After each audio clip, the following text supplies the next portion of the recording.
రాష్ట్ర ప్రభుత్వము 3 సంవత్సరాల నుంచి ఇంప్లీడ్ అవ్వలేదు కాబట్టి ఈరోజు ఇక్కడ వచ్చాం మేము. ఇది పాలసీ చెప్పండి, గవర్నమెంట్ 107కి అనుకూలమా వ్యతిరేకమా? రాష్ట్ర ప్రభుత్వము 3 సంవత్సరాల నుంచి ఇంప్లీడ్ అవ్వలేదు కాబట్టి ఈరోజు ఇక్కడ వచ్చాం మేము. ఇది పాలసీ చెప్పండి, గవర్నమెంట్ 107కి అనుకూలమా వ్యతిరేకమా?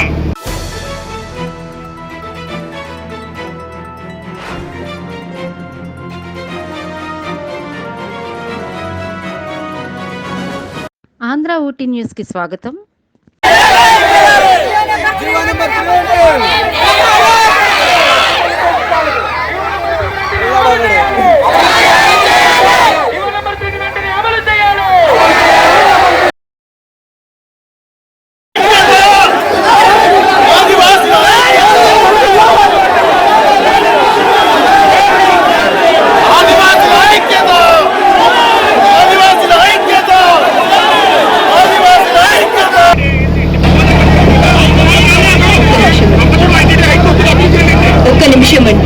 ఇంప్లీడ్ కి సంబంధించి because it is a policy decision of the government, ITDA నుంచి రిపోర్ట్ వెళ్తుంది. ఇంప్లీడ్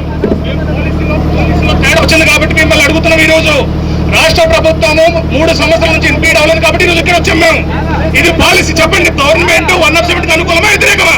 ఖచ్చితంగా 1/70 గవర్నమెంట్ కంప్లీట్ గా అనుకూలంగానే ఉంటుంది. అనుకూలమైనప్పుడు ఐటీడీ నుంచి మీరు ఇంప్లీడ్ పిటిషన్ వేస్తారా లేదు స్పష్టంగా చెప్పండి. ITD independent body, ITD government body కాదు. బయలా ఉంది.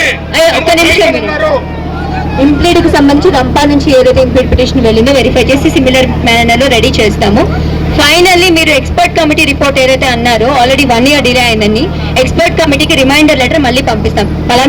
పలానా లాస్ట్ ఇయర్ మనం ఇలా రిపోర్ట్ పంపించాము, ఇప్పుడు దాకా లేదు. మనకి ఈ రోజు ఇంత భారీ స్కేల్లో రిప్రజెంటేషన్ జరిగింది కాబట్టి చాలా మంది గిరిజనులు దీని మీద రిక్వెస్ట్ అడుగుతున్నారు కాబట్టి మాకు దీని మీద క్లారిటీ ఇవ్వమని చెప్పేసి మళ్ళీ రిమైండర్ లెటర్ మనం పంపిస్తాము.